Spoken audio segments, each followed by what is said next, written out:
Hello everyone, welcome to my channel. I am Nikita Dagar. I hope so आप सब बहुत अच्छे होंगे। सॉरी, काफ़ी दिन से मैंने वीडियो अपलोड नहीं की थी, वो साइट में कुछ इशू था। आज मैं आपको एसएससी सीपीओ 2024 की जो है कुछ इम्पोर्टेंट बातें बताना चाहूँगी। हाँ, लास्ट कुछ 50 डेज़ ही बच चुके हैं अभी एग्ज़ाम में, एंड अभी जो है इसका नोटिफिकेशन आ चुका है। और जो है 28 मार्च जो है लास्ट जो है आपकी डेट है फॉर्म फिलिंग की। तो अगर आपने अभी फॉर्म नहीं फिल किया है तो आप प्लीज़ फॉर्म फिलअप कर ले, क्योंकि बाद में फिर एसएससी की साइट में जो है स्लो हो जाती है, देन आपको इशू आता है फॉर्म फिलअप करने में।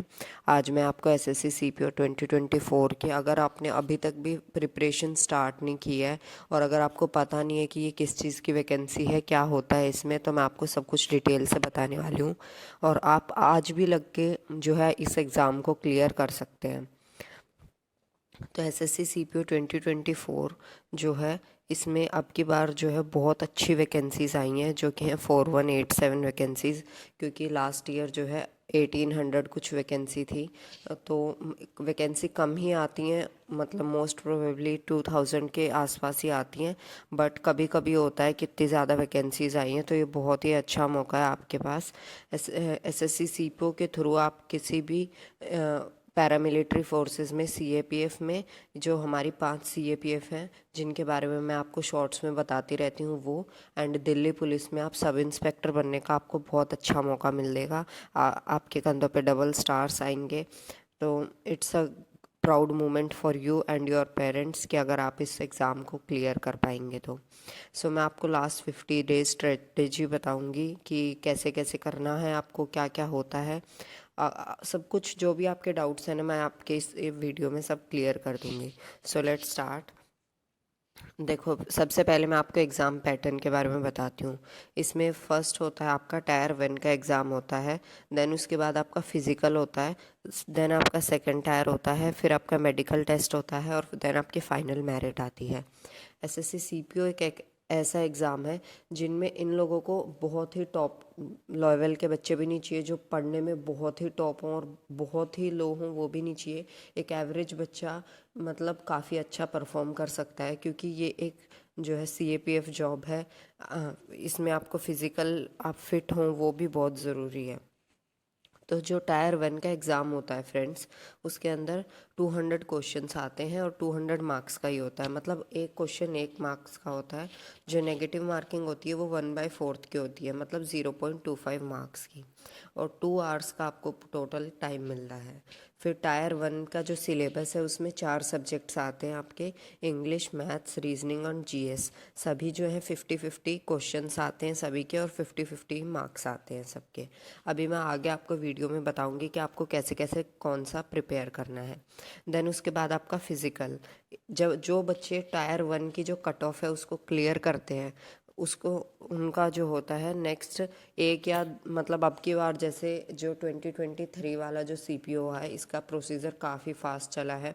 तो इसमें जो है आपको जो है फिज़िकल के लिए ना बहुत ही कम टाइम मिला है, और बहुत ज़्यादा रेशो में, ये लगा लो जिन बच्चों ने टायर 1 को क्वालिफाई किया, हाफ बच्चे ऑलमोस्ट जो है आपका बाहर हो गए थे फिज़िकल में ही, क्योंकि एक ही मंथ मिला था। मैं ये सजेस्ट करना चाहूँगी, जो आपका एग्ज़ाम है ना वो है 9th जो है मई से स्टार्ट है। तो आप अभी से थोड़ा थोड़ा रनिंग करना प्लीज़ स्टार्ट कर दो, फिज़िकल करना स्टार्ट कर दो, वरना तो आपके लिए एकदम से फिर रिज़ल्ट आने के बाद फिज़िकल जो है क्वालिफाई करना थोड़ा मुश्किल हो जाएगा। तो फिज़िकल के लिए भी नेक्स्ट स्लाइड में मैं आपको बताऊंगी कि क्या क्या क्राइटेरिया और क्या क्या मांगा गया है। नेक्स्ट उसके बाद जो है आपका आता है टायर 2।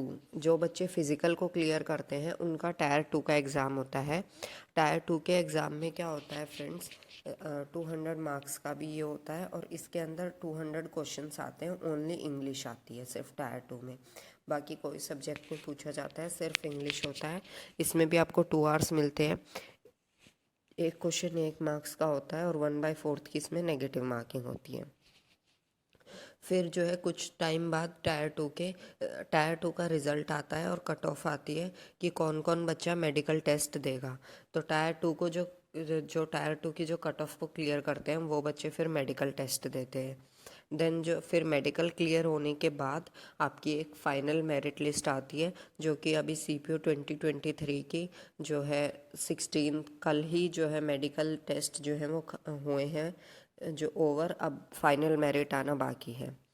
तो ये आपका जो है ये पूरा पैटर्न होता है जो है CPO का, ये पूरा प्रोसीजर होता है। इससे आप जो बच्चा फिर फाइनल मेरिट क्वालिफाई कर जाता है, फिर वो अलग अलग नंबर पे जो है, जैसे टॉप मार्क्स पे आपको दिल्ली पुलिस मिलती है एंड लोएस्ट जो कट ऑफ जाती है वो आपकी जाती है CRPF की। लेकिन आपके ऊपर है आपको कौन सा चाहिए। कुछ बच्चों की फ़र्स्ट प्रेफरेंस दिल्ली पुलिस होती है, किसी को CAPF में जाना होता है, बहुत सारे फैक्टर्स होते हैं। उस पर अगर आप चाहोगे तो मैं एक अलग वीडियो बनाऊंगी। सो अभी के लिए मैं आपको एग्ज़ाम पैटर्न और आपको सिलेबस एक्सप्लेन कर रही हूँ। अब नेक्स्ट है आपके फ़िज़िकल रिक्वायरमेंट्स। फ़िज़िकल रिक्वायरमेंट्स में क्या क्या होता है फ्रेंड्स, फर्स्ट मैं आपका मेल कैंडिडेट्स के लिए बता देती हूँ। मेल कैंडिडेट्स के लिए रनिंग होती है 1600 मीटर की। 1600 मीटर रनिंग आपको करनी होती है 6.5 मिनट में। उसके बाद 100 मीटर की रनिंग या 100 मीटर का जो आप स्प्रिंट बोलते हो वो आपको लगाना होता है 16 सेकंड के अंदर। फिर लॉन्ग जंप होता है आपका 3.65 मीटर का, यानी कि 12 फुट लॉन्ग जंप मारनी है आपको, 3 चांस मिलेंगे आपको। हाई जंप आपको 1.2 मीटर्स यानी कि 4 फुट, 4 फीट का आपको हाई जंप लगाना है, जिसको ऊंची कूद बोलते हैं वो, उसके लिए भी आपको 3 चांसेस मिलेंगे। फिर शॉर्ट पुट आपको जो गोला फेंक होता है वो भी करना होता है लड़कों को 4.5 मीटर्स, उसके लिए भी आपको 3 चांस मिलेंगे। फिर फीमेल कैंडिडेट्स के लिए क्या होता है, फीमेल्स को 800 मीटर की रनिंग करनी होती है 4 मिनट के अंदर। फिर 100 मीटर की रनिंग करनी होती है 18 सेकंड के अंदर, मतलब 100 मीटर का जो स्प्रिंट है वो 18 सेकंड में आपको करना है। लॉन्ग जंप जो है आपके 2.7 मीटर यानी कि 9 फीट आपको लॉन्ग जंप करनी होती है 3 चांसेस में। और 0.9 मीटर्स यानी 3 फीट आपको जो है हाई जंप करनी होती है, वो भी 3 चांसेस में। गर्ल्स के लिए शॉर्ट पुट नहीं होता है। नेक्स्ट आपका एक और इम्पॉर्टेंट चीज़ है, वो है हाइट एंड चेस्ट। अब देखिए मैंने मेल और फीमेल दोनों के लिए बता दिया है। जो मेल के लिए, पहले मैं मेल की बात करूँगी, तो मेल के लिए जो हाइट है, जो कैंडिडेट्स नॉर्मल कैंडिडेट्स हैं यानी कि जो SC कैंडिडेट नहीं है, और जो मैंने कुछ नीचे जो है थर्ड पोर्शन में, थर्ड जो कॉलम में बता रखे हैं, उन कैंडिडेट्स को छोड़ के बाकी जो जनरल सारे कैंडिडेट्स हैं उन सब की जो हाइट है, मेल कैंडिडेट की मिनिमम हाइट आपकी होनी चाहिए 170 सेंटीमीटर। अगर आपकी उससे कम हाइट है तो फिर आप नहीं फिलअप कर सकते हैं फॉर्म को, मतलब आपकी हाइट 170 सेंटीमीटर होनी चाहिए। फिर जो SC के कैंडिडेट्स हैं, SC कैटेगरी के कैंडिडेट्स हैं, उनके लिए थोड़ा रिलैक्सेशन है कि अगर आपकी हाइट 162.5 सेंटीमीटर है मिनिमम तो भी आप फॉर्म फिलअप कर सकते हैं। फिर जो कैंडिडेट्स जो बिलोंग करते हैं हिल एरियाज़ को, Garhwal, Kumaon, Himachal Pradesh, Maratha, Kashmir valley, Leh Ladakh region of JNK, north eastern states, Gorkhas, Dogras and Sikkim areas, ये जो कैंडिडेट्स हैं अगर इनकी मिनिमम हाइट 165 सेंटीमीटर है तो ये भी इस फॉर्म को फिल कर सकते हैं। फिर चेस्ट के लिए जो कैंडिडेट्स SC नहीं है और नीचे वाला जो कॉलम है उसको छोड़ के बाकी जो जनरल सभी कैंडिडेट्स हैं मेल्स, उनकी अनएक्सपेंडेड जो चेस्ट का मेजरमेंट है वो 80 सेंटीमीटर होना चाहिए और एक्सपेंडेड 85 होना चाहिए। SC के लिए रिलैक्सेशन है, अनएक्सपेंडेड 77 सेंटीमीटर और एक्सपेंडेड 82 सेंटीमीटर।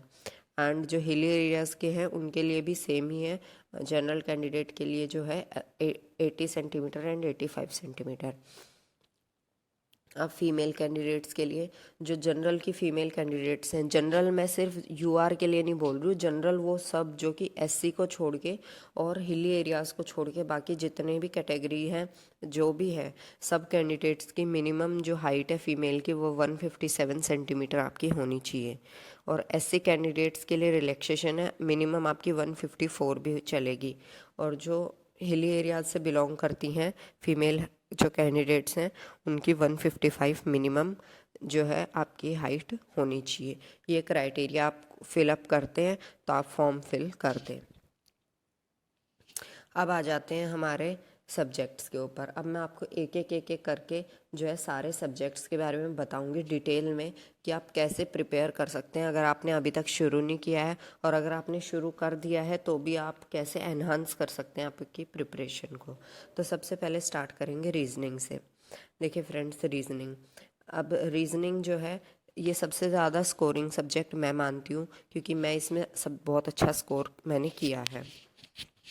ये जो है, एक मैं आपको जो अभी डाटा बताना चाहूँगी, जिस स्ट्रेटेजी से मैंने अपना एग्ज़ाम क्लियर किया है, मैं उसी तरीके से आपको भी बताऊंगी कि आप क्या क्या कर सकते हो, जो मैंने गलतियां की हैं या फिर कैसे मैंने अपनी प्रिपरेशन को बूस्ट किया था, वो सब मैं आपको बता रही हूँ। रीजनिंग एक अच्छा स्कोरिंग सब्जेक्ट होता है। अगर आप बिगिनर हो, आपने अभी तक रीजनिंग नहीं पढ़ी है, तो यूट्यूब एक ऐसा सोर्स है जो कि जहाँ पे आपको सब कुछ प्रोवाइडेड है। आप कोई भी एक प्लेलिस्ट खोल के बैठ जाओ कि आप, बहुत सारे अच्छे अच्छे चैनल्स हैं जिसके अंदर आपको रीजनिंग पढ़ाई जाएगी, जैसे कि RWA है, और ये जो है काफ़ी सारे चैनल्स हैं। जब मैंने रीजनिंग पढ़ी थी आज से 3 साल पहले, या पढ़ी थी मैंने एक प्रियल मैम है, एक उन्होंने रीजनिंग बाय प्रियल मैम, उनके चैनल से मैंने जस्ट एक बार ही लाइफ में रीजनिंग के सारी क्लासेस ली थी, जिससे मुझे ये पता चल गया था कि कौन सा टॉपिक कैसे पढ़ना होता है। तो रीजनिंग बहुत इजी है। अगर आपने अभी तक शुरुआत नहीं की है, तो आप कोई भी एक चैनल ले लो, यूट्यूब पे एक प्लेलिस्ट खोल लो। आप सब टीचर अच्छा ही पढ़ाते हैं, वो आपके ऊपर होता है आपको किसका समझ में आ रहा है। तो आप एक, लेकिन आपको ये आज ही याद रखना है कि आपको पढ़ना हमेशा एक से ही होता है। अगर आप मल्टीपल चीज़ों के पीछे भागोगे ना, तो आपको कुछ नहीं मिलेगा। आपको मिनिमम रिसोर्स और मैक्सिमम रिवीजन से ही आप एग्ज़ाम अच्छे से क्लियर कर सकते हो। तो आपको रीजनिंग के लिए, अगर आप बिगिनर हो, तो आप कोई भी एक प्लेलिस्ट लो पहले, देन वहाँ से आप हर टॉपिक का जो है, पहले हर टॉपिक को अच्छे से समझ लो कि कैसे कैसे क्वेश्चंस आपको करने होते हैं, क्या क्या होता है टॉपिक में, क्या बेसिक रूल्स हैं रीजनिंग के। अगर आपने वो समझ लिया है, तो आपको डेली क्या करना है, एक मॉक टेस्ट देना है। अब मॉक टेस्ट आप किसी भी वेबसाइट से दे सकते हो।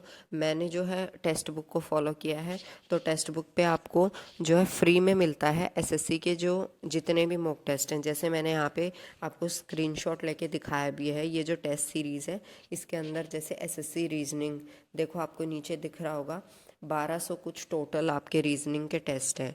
अगर आप रीजनिंग में सिर्फ डेली एक अभी मॉक भी लगाते हो ना, डेली एक मॉक लगाना है आपको, और उस मॉक को आपको एनालाइज करना है। एनालिसिस किसी भी मॉक की बहुत ज़्यादा ज़रूरी होती है। सिर्फ टेस्ट देने से आपको कोई फ़ायदा नहीं होगा। आपको टेस्ट दे के एनालाइज करना है कि कहाँ मेरी गलतियाँ हो रही हैं, और उन गलतियों पे आपको वर्क करना है, तब आप आगे बढ़ पाते हो। वरना तो फिर कोई फ़ायदा नहीं होता है मॉक देने का। तो आप मॉक टेस्ट दो, इसके अंदर से आप मॉक टेस्ट देना स्टार्ट करो। जब आप मॉक टेस्ट दोगे, तो आपको पता चलेगा कि आपसे किस टॉपिक के क्वेश्चन नहीं हो पा रहे हैं। देन आप यूट्यूब पे जाओ और उस पर्टिकुलर टॉपिक को सर्च करो। मान लो आपसे वेन डायग्राम के टॉपिक नहीं हो रहे हैं, तो आप जाके यूट्यूब पे सर्च करो Venn diagram reasoning questions for competitive exam. तो वहाँ से आपके लिए एक जो है वीडियोस खुल जाएंगी, जिसमें वो आपको वेन डायग्राम सॉल्व करने का बेसिक मेथड समझा देंगे, और फिर आप आराम से कर पाओगे। ऐसे करना है आपको। ये आपको फिर इसमें जो है, रीजनिंग एक ऐसा सब्जेक्ट है जिसमें आपको 40+ मार्क्स लेके आने पड़ेंगे, और अगर आप अच्छा ही अचीव करना चाहते हो, तो रीजनिंग में आप 45+ मार्क्स लेके चलो। बस आपको स्पीड बढ़ानी है, बहुत इजी होता है रीजनिंग करना। आप यूट्यूब से वीडियो देखिए, बेसिक मेथड समझिए और मॉक टेस्ट दीजिए। बस रीजनिंग में इसके अलावा ना आपको कोई बुक सॉल्व करनी होती है, ना कुछ और करना होता है। डेली आप एक मॉक टेस्ट ज़रूर दीजिए। कंसिस्टेंसी बहुत ज़रूरी है, रेगुलरिटी बहुत ज़रूरी है, तभी आप किसी भी एग्ज़ाम को क्लियर कर पाएंगे। नेक्स्ट आपका आता है इंग्लिश। अब सीपीओ के लिए इंग्लिश बहुत इम्पॉर्टेंट है, क्योंकि सीपीओ के लिए इंग्लिश देखिए, मतलब 250 मार्क्स की टोटल इंग्लिश आ जाती है। 250 मार्क्स में कैसे बोल रही हूँ, 50 मार्क्स की तो आपका ये आता है, प्री में आता है, और जो मेंस का एग्ज़ाम होता है वो तो पूरा इंग्लिश ही है, मतलब 200 मार्क्स का। तो टोटल प्री और मेंस को मिला के टोटल 400 में से आपकी फ़ाइनल कट ऑफ लगती है। तो उस 400 में से 250 मार्क्स का तो ओनली इंग्लिश ही आता है। तो इंग्लिश आपके लिए बहुत ज़रूरी है। अब देखो, जो बच्चे अभी स्टार्ट करेंगे, एकदम जो स्टार्ट करेंगे, और जो हो सकता है कुछ ऐसे बच्चे भी हों जो हिंदी मीडियम से हों, मैं ये नहीं बोल रही कि कुछ भी जो है आप अचीव नहीं कर सकते, बट हाँ, हो सकता है उनको थोड़ी बहुत डिफ़िकल्टी होगी, लेकिन करना चाहें तो वो भी एकदम आराम से ही कर सकते हैं, क्योंकि हम सब स्टार्ट एकदम अच्छे से ही करते हैं, फर्स्ट लेवल से स्टार्ट करते हैं। तो देखिए, मैंने क्या किया था, जब मैंने स्टार्ट किया था, तो सबसे पहले मैंने ग्रामर की जो है मैंने एक बुक से पढ़ा था, वो बुक थी फ्रॉम प्लिंथ टू मैरामाउंट, जिसकी मैंने आपको पिक दिखा रखी है। ये वाली जो बुक थी, राइट साइड में जो पिक दिख रही है आपको, फ्रॉम प्लिंथ टू पैरामाउंट, ये बुक थी जिससे कि मैंने ग्रामर के रूल्स पढ़े थे। इसी बुक के अंदर ग्रामर के रूल्स भी हैं, वोकैबलरी भी है, सब कुछ है। तो मैंने यहाँ से स्टार्ट किया था। उसके बाद आज अभी तो बहुत सारे यूट्यूब चैनल्स भी हैं जो कि मतलब आपको काफ़ी अच्छे से रूल समझाएंगे ग्रामर के। और एसएससी जो है कुछ फिक्स रूल ही हैं जिन पे क्वेश्चंस घुमाता है, जैसे कि most important subject verb agreement पे। तो अब आप इसके अलावा और क्या कर सकते हैं, ये जितने भी बुक्स हैं ना, इन सब के पीडीएफ जो है ऑनलाइन भी अवेलेबल हैं, अगर आप बुक नहीं ख़रीदना चाहते हैं तो। बाकी बुक से ये होता है, बुक आपके सामने फिजिकली होती है तो आप जल्दी जल्दी और ज़्यादा अच्छे से आप पढ़ पाते हैं। एक चैनल है इंग्लिश विद रानी मैम, आप उस चैनल को भी फॉलो कर सकते हैं यूट्यूब पे। वो बहुत अच्छा इंग्लिश पढ़ाती हैं, जो एकदम बेसिक से बच्चा आया है उसको भी वो काफ़ी अच्छे से बताती हैं। उनकी एक प्लेलिस्ट है 60 इम्पॉर्टेंट रूल्स ऑफ ग्रामर। अगर आप सिर्फ वो 60 इम्पॉर्टेंट रूल्स भी करके जाते हैं तो भी आपको बहुत बेनिफिट मिलेगा। वो इतनी बड़ी बड़ी वीडियोस भी नहीं है, मैक्सिमम जो सबसे बड़ी बड़ी वीडियोस हैं उस प्लेलिस्ट में वो 15 या 20 मिनट की हैं, नहीं तो 5 मिनट 7 मिनट की वीडियोस हैं। काफ़ी अच्छा पढ़ाया है उन्होंने। आप आपको एक बार के लिए डिफ़िकल्टी होगी अगर आप बिगिनर हो तो, कि ये कैसे रूल है, हम कैसे याद करेंगे। बट धीरे धीरे जब अगर आप करने लगोगे ना तो आपको आएगा सब कुछ अच्छे से। तो आप प्लीज़ वहाँ से और जो ये इंग्लिश विद रानी मैम है ना, इनकी जो है यूट्यूब चैनल पे बहुत वीडियोस है, बहुत वीडियोस है। आप मतलब किसी भी टॉपिक, वोकेबलरी की भी इनकी काफ़ी अच्छी अच्छी वीडियोस हैं। आप इस चैनल को फॉलो करोगे तो आपका एकदम अच्छे से इंग्लिश प्रिपेयर हो जाएगी। वोकैबलरी के लिए मैंने जो है पर्सनली ब्लैक बुक पढ़ी थी, जो कि नीचे मैंने आपको दिखा रखी है, black book of English vocabulary. इसमें जो है मोस्टली सभी जो प्रीवियस ईयर में आई हुई टोटल जो वोकैब है वो कंप्लीट हो जाती है। वोकैबलरी के लिए जो है और भी काफ़ी सारी बुक्स आती हैं, जैसे कि नीतू मैम की भी बुक आती है, और केडी कैंपस वाली, और जो है ये जो मैम है इंग्लिश विद रानी मैम, तो रानी मैम इनकी खुद की भी एक समुद्र मंथन करके वोकैबलरी की बुक है। बट मैं आपको यही बोलूँगी कि अगर आप बिगिनर हो और आपने कभी नहीं पढ़ा है ना, तो आप प्लीज़ काफ़ी सारी बुक्स में मत फंसना। आप ग्रामर के लिए एक चीज़ रखना है, चाहे वो यूट्यूब चैनल हो और चाहे वो बुक हो। और वोकैबलरी के लिए सिर्फ आप एक ही बुक पढ़ें, उसको बार बार पढ़ें ताकि आपको चीज़ें याद हों, क्योंकि बहुत ज़्यादा मटेरियल अभी कवर करने का ना तो टाइम है आपके पास, तो इसलिए आप नहीं कर पाएंगे एग्ज़ाम को ऐसे क्लियर। अभी आपको कट ऑफ निकालनी है और आप अच्छा भी स्कोर कर सकते हैं, मैं ऐसे नहीं बोल रही कि कट ऑफ ही निकलेगी, आप अच्छा स्कोर भी कर सकते हैं। तो प्लीज़ आप अभी के लिए सिर्फ एक ही बुक को अच्छे से पढ़ें। फिर जो है आपको प्रीवियस ईयर आप वही टेक्स्ट बुक ऐप पे, जैसे मैंने आपको दिखाया रीजनिंग के टेस्ट हैं, ऐसे ही फ्री में वहाँ पे एसएससी इंग्लिश करके आप टाइप करेंगे ना, जहाँ पे जैसे मैंने आपको दिखाया कि इसमें एसएससी रीजनिंग पीवाईपी है, ऐसे ही आपको एसएससी इंग्लिश के भी मिल जाएंगे यहाँ पे अच्छे से। बाकी एक और जो बुक अभी है, जो प्रीवियस ईयर क्वेश्चंस आप बुक से अगर सॉल्व करना चाहते हैं तो एक पिनाकल जो पब्लिकेशन है उसमें है, इसमें भी काफ़ी अच्छा कंटेंट दे रखा है। मैंने ये बुक पूरी सॉल्व की थी मेंस के टाइम पे। इसमें भी आपको वोकैबलरी भी है और आपके प्रीवियस ईयर के ग्रामर के क्वेश्चन है, कॉम्प्रिहेंशन है, सब कुछ है। और आप किरण पब्लिकेशन को भी यूज़ कर सकते हैं, इसमें भी काफ़ी अच्छा कंटेंट दे रखा है। इंग्लिश आपके लिए बहुत इंपॉर्टेंट है, मैं फिर से बोल रही हूँ, क्योंकि आपका मेंस में टोटल इंग्लिश ही आएगी, तो आपको इंग्लिश पढ़नी तो पड़ेगी ही। इसलिए प्लीज़ अच्छे से फोकस करके पढ़ें। बाकी आपको जो भी डाउट हो ना, आप प्लीज़ कमेंट सेक्शन में कमेंट कर दें, मैं आपका हर डाउट सॉल्व करूँगी। नेक्स्ट आता है आपका मैथ्स। अब मैथ्स बहुत बच्चों का डर होता है कि हम मैथ्स कैसे करेंगे। मैथ्स कुछ नहीं होता है मैथ्स का, आपको जस्ट बेसिक समझना होता है। मैथ्स के लिए आप बेसिक समझ लोगे तो कुछ भी मैथ्स में नहीं होता है ऐसा जो आप नहीं कर सकते। आपको जस्ट बेसिक समझना है। ट्रिक्स एंड टिप्स कुछ क्वेश्चंस पे चलती हैं, बट हर क्वेश्चन के लिए मैं आपको प्रेफर नहीं करूँगी कि आप ओनली टिप्स एंड ट्रिक्स पे ही बैठे रहें। ऐसा करने से आपको कुछ भी नहीं मिलेगा। सो प्लीज़ सबसे पहले जैसे मैथमेटिक्स के लिए अगर आप बिगिनर हैं तो बिगिनर्स के लिए क्या करो, वही जो यूट्यूब चैनल पे जाना है, आपको यूट्यूब पे जाना है, क्योंकि अभी आप किसी का पेड कोर्स लोगे, आपको ये नहीं समझ में आएगा किसका लेना है, क्या करना है। फिर इतना सिलेबस देख के आपका वैसे दिमाग ही हो जाएगा मैं कैसे कवर करूँगा। आप प्लीज़ इस टाइम पे ये मत सोचो कि आप पूरा सिलेबस कवर कर पाओगे। आप अगर एकदम स्टार्टिंग कर रहे हो, आपका पेपर निकल जाएगा, ये मैं श्योरिटी दे रही हूँ, लेकिन आप कम सिलेबस से भी पेपर निकाल सकते हो। आपको स्मार्टली वर्क करना है अभी। अगर आप बिगिनर हो तो आपको जस्ट यूट्यूब पे जाना है, आपको एक प्लेलिस्ट सर्च करनी है, काफ़ी अच्छे अच्छे टीचर्स हैं, जैसे कि आरबी चैनल जो है, रेवोल्यूशन बाय एजुकेशन, उस पर शुभम सर हैं, वो भी काफ़ी अच्छा मैथ्स पढ़ाते हैं। आदित्य रंजन सर से आप पढ़ सकते हो, वो भी अच्छा पढ़ाते हैं। RWA जो चैनल है वहाँ पे भी टीचर्स हैं, वो काफ़ी अच्छी उन्होंने प्लेलिस्ट दे रखी है मैथ्स के लिए। तो आपको लेकिन फॉलो किसी आप एक को ही कीजिए, आप प्लीज़ सब टीचर से मत पढ़िए, किसी एक टीचर से आप अच्छे से पढ़िए। तो आप जाइए यूट्यूब पे जाइए, अगर आप बिल्कुल स्टार्टिंग कर रहे हैं, जो है आप क्या करें, एक प्लेलिस्ट सर्च कर लें मैथ्स की, जो कम्पिटिटिव एग्ज़ाम में आती है, जो SSC एग्ज़ाम में आएगी।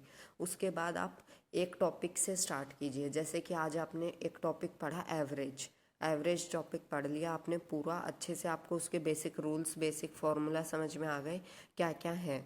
उसके बाद आपको क्या करना है, आपको कोई भी एक बुक उठानी है। जैसे जब मैंने सॉल्व किया था, जब मैंने राकेश यादव सर की बुक से सॉल्व किया था, तो आपको कोई भी एक बुक उठानी है, चाहे आप पिनाकल ले लीजिए, चाहे आप किरण पब्लिकेशन ले लीजिए, चाहे कोई भी बुक लें। अगर आप ये मान लो आपने किरण पब्लिकेशन की बुक ले ली, तो उसमें एवरेज जो चैप्टर है आपको वो निकालना है। उसमें टाइप वाइज आपको क्वेश्चन मिलेंगे कि किस किस टाइप के एवरेज के क्वेश्चंस आते हैं, आपको वो पूरा सॉल्व करना है। सॉल्व करते टाइम एक बात आपको ज़्यादा थोड़ी स्पीड आपकी फास्ट करने की कोशिश करनी है, day by day. First day नहीं होगा, आपको प्लीज़ इरिटेट नहीं होना है इस चीज़ को लेके कि मेरे से नहीं हो रहा है। स्टार्टिंग पे सबको ही दिक्कत आती है, आपको धीरे धीरे करके आपकी स्पीड इंक्रीज़ होना स्टार्ट होगी। और उसके बाद आपको कैलकुलेशन पे वर्क करना है, कैलकुलेशन आपको फास्ट करनी है। कैलकुलेशन फास्ट करने का एक ही तरीका होता है, फ़ोन का कैलकुलेटर या किसी भी टाइप का कैलकुलेटर प्लीज़ यूज़ मत कीजिए। हर कैलकुलेशन को अपने हाथ से करना है आपको, तभी आपकी कैलकुलेशन फास्ट होगी। वरना अगर आज आप कैलकुलेटर यूज़ करेंगे तो आपको एग्ज़ाम में बहुत दिक्कत आने वाली है फिर। उसके बाद जो आपका क्या होता है, आपको मतलब याद होना चाहिए, जैसे कि क्यूब्स, 25 तक क्यूब्स, 30 तक आपके स्क्वायर्स, 20 तक आपको टेबल्स आनी चाहिए। ये सब चीज़ें आप प्लीज़ आप नोट करके आपके सामने रख लीजिए या कहीं दीवार पे चिपका लीजिए, और डेली सुबह उठ के उसको रिवाइज़ कीजिए, ताकि आपको जल्दी जल्दी, क्योंकि ये सब बहुत काम आता है। तो फिर मैं आपको यही बता रही हूँ, ये बिगिनर के लिए था कि आप यूट्यूब पे जाइए, कोई वीडियो प्लेलिस्ट सर्च कीजिए, वहाँ से आपको एक टॉपिक पहले पढ़ना है, काफ़ी अच्छे से पढ़ना है। और उसके बाद आपको उसका इम्पॉर्टेंट चीज़ें, आप इम्पॉर्टेंट फार्मूलाज वगैरह आपको नोट कर लेने हैं, और फिर एक बुक पे आना है, आपको कोई भी एक ही बुक लेनी है, और उस बुक से वो वाला जो है चैप्टर आपको कम्प्लीटली सॉल्व कर लेना है। आप सब एकदम टोटल पूरा सिलेबस तो नहीं कर पाएंगे, लेकिन आप काफ़ी हद तक सिलेबस कर लेंगे अगर आप ऐसे करेंगे तो। फिर आपको हर 2 या 3 दिन में, अभी आपको एक मैथ्स का भी मॉक देना है, वैसे ही सेम प्रोसीजर से आपको टेक्स्ट बुक पे मिल जाएगा, और वो मॉक देने के बाद आपको पता लगेगा कि आप कहाँ स्टैंड कर पा रहे हैं, कहाँ आपको और ज़्यादा जो है इम्प्रूव करने की ज़रूरत है। ये है। उसके बाद मैंने एक बुक दिखा रखी है, ब्रह्मास्त्र फार्मूला बुक। ये जो है आदित्य रंजन सर की एक बुक है, इसके अंदर मैथ्स के कंप्लीट फार्मूला दे रखे हैं जो भी कम्पिटिटिव एग्ज़ाम में आते हैं। ये बहुत पतली सी बुक है, आप इसको भी ले सकते हैं, ये काफ़ी यूज़फुल रहेगी आपके लिए अगर आपको फार्मूलाज को रिवाइज़ करना है। और वो बच्चे जो अपना सिलेबस कंप्लीट कर चुके हैं, उनको तो मैं यही बोलूँगी कि प्लीज़ आप मॉक दीजिए, डेली मॉक दियो, जिससे आपकी स्पीड भी इंक्रीज़ होगी।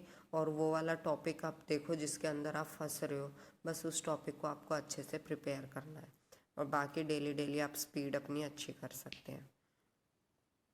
नेक्स्ट आता है जीएस। अब जो बच्चे जीएस, अब जो स्टार्टिंग कर रहे हैं, जिन्होंने कभी जीएस नहीं पढ़ी है, तो उनके लिए तो मैं ये बोलना चाहूँगी कि आप जीएस पे ज़्यादा ध्यान ना दें। आप बाकी 3 सब्जेक्ट पे अच्छे से ध्यान देंगे ना, तो भी आपका पेपर अच्छे से निकल जाएगा। आप जीएस के लिए उतना ध्यान ना दें आप जीएस के ऊपर। और जो बच्चों का बाकी सब्जेक्ट थोड़े तैयार हैं जीएस के लिए, मैं उनको बताना चाहूँगी, एसएससी पहले तो कुछ फिक्स टॉपिक से ही क्वेश्चन पूछता है, जैसे कि डांस फॉर्म्स, फेस्टिवल्स और म्यूज़िकल इंस्ट्रूमेंट्स उनको कौन बजाता है, वो फेमस म्यूज़िकल जो प्लेयर्स हैं, वो फेमस डांसर्स हैं, वो books and authors, Wars and battle जो हमारी हिस्ट्री में हुई, ये सब जो है एसएससी क्वेश्चन पूछता है। तो ये इंपॉर्टेंट टॉपिक तो आप बहुत अच्छे से कर लो। ये जीएस के लिए अच्छा जो है नवीन सर हैं जो कि RWA चैनल पे जीएस पढ़ाते हो, उन्होंने काफ़ी कुछ अच्छा कंटेंट प्रोवाइड किया है, आप उनको फॉलो कर सकते हो। रवि स्टडी IQ GK जो है ये एक यूट्यूब चैनल है जो हिंदी मीडियम इंग्लिश मीडियम दोनों में पढ़ाते हैं, आप उनको भी फॉलो कर सकते हो। मतलब वहाँ पे आपको करंट जो है अभी करंट अफेयर्स एंड स्टैटिक दोनों पार्ट अच्छे से कवर्ड मिलेगा। बाकी लूसेंट की बुक से आप एक बार अपना बेसिक जो इन्फॉर्मेशन है हिस्ट्री, ज्योग्राफी और पॉलिटी ऑफ इंडिया वो आप कवर कर सकते हो। लूसेंट की बुक से आप पढ़ लो, एसएससी के लिए उतना एनएफ होता है, उतना भी डीप एसएससी जीएस नहीं पूछती है। बाकी अभी ये मैं उनके लिए बोल रही हूँ ये सब करने के लिए जो कि जिन्होंने थोड़ा बहुत सिलेबस पहले पढ़ चुका है और जिनके बाकी जो सब्जेक्ट हैं वो थोड़े तैयार है। मैं यही बोलूँगी बिगिनर्स को जीएस पे ज़्यादा ध्यान ना दे के आप प्लीज़ बाकी 3 सब्जेक्ट को अच्छे से प्रिपेयर कर लें, तो आपका उसमें भी एग्ज़ाम क्लियर हो जाएगा। और जीएस में सिर्फ आप इतना कर लें, जो मैंने ऊपर फिक्स टॉपिक लिख रखे हैं आप इनको यूट्यूब से पढ़ लें, बस उतना काफ़ी है आपके लिए। जीएस पे उतना ज़्यादा टाइम नहीं देना है। तो ये 4 सब्जेक्ट थे आपके, चारों का मैंने बता दिया है आपको कैसे करना है।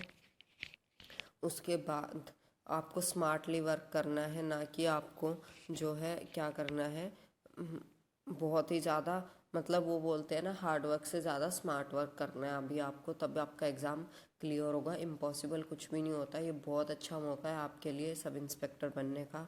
काफ़ी अच्छी पोस्ट भी आई हैं इस टाइम पे, गर्ल्स की भी अच्छी पोस्ट है, तो आप प्लीज़ ट्राई करते रहें।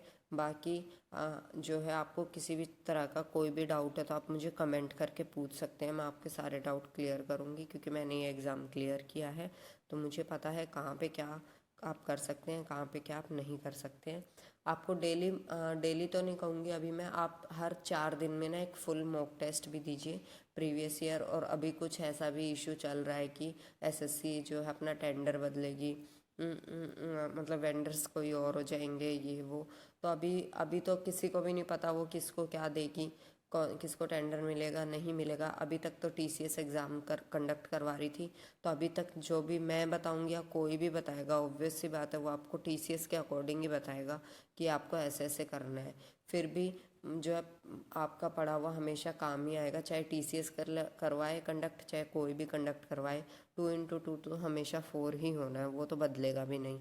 तो मैं आपको यही बोलूँगी कि आप जो जो मैंने बताया आप इसको फॉलो करें अच्छे से, और आपका एग्ज़ाम अच्छे से निकल जाएगा। इतने में आपका कट ऑफ क्लियर हो जाएगी, और अगर आप और ज़्यादा मेहनत करेंगे तो आपका एग्ज़ाम और अच्छे नंबर से आपकी प्री निकल जाएगी।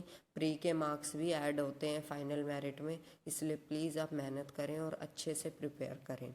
अब ये तो हो गया आपका प्री का टोटल। आपको प्री में अभी क्या करना है, आप प्री में इतना कर लेंगे तो भी आपके प्री की जो है निकल जाएगा।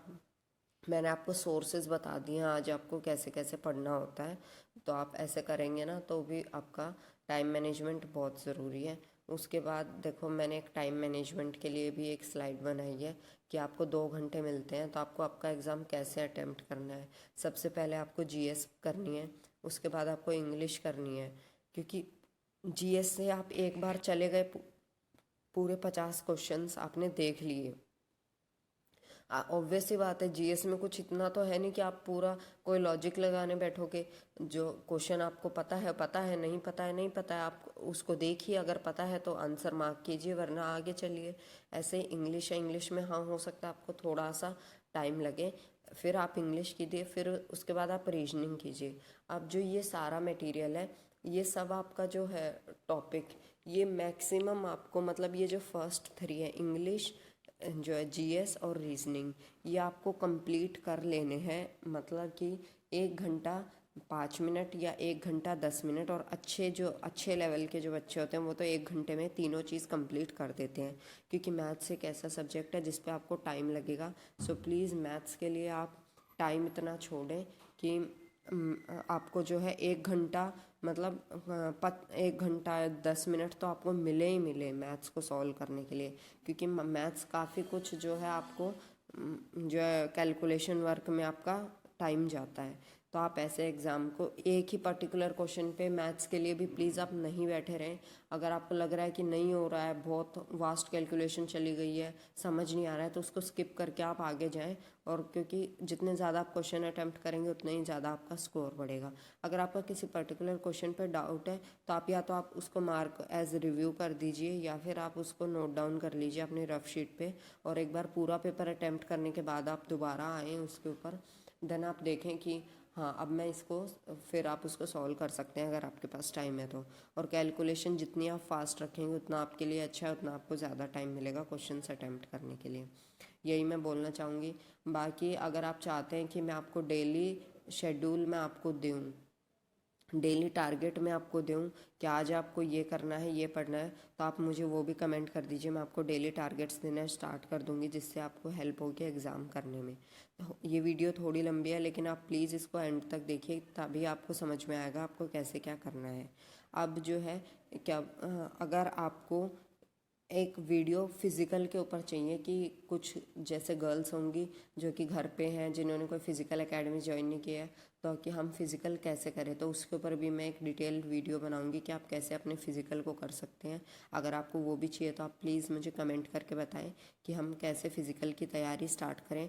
बाकी अभी मैं इतना बोलना चाहूँगी, अभी के लिए आप डेली शाम को खुद को 1 घंटा दीजिए। आप कुछ नहीं तो कम से कम आप थोड़ी बहुत वॉकिंग कर लीजिए, थोड़ी एक्सरसाइज कर लीजिए, जिससे आपकी बॉडी में थोड़ा स्टेमिना बिल्डअप होना शुरू हो और जो आपकी बॉडी फिट रहना स्टार्ट हो। आई होप सो आपको ये वीडियो अच्छी लगी होगी। बाकी जो भी अपडेट होगी जिस भी एग्ज़ाम के रिलेटेड, मैं आपको सब कुछ चैनल पे प्रोवाइड करूँगी। Please like share and subscribe, and आप कमेंट करिए जो भी आपको डाउट है, I will clear your doubt.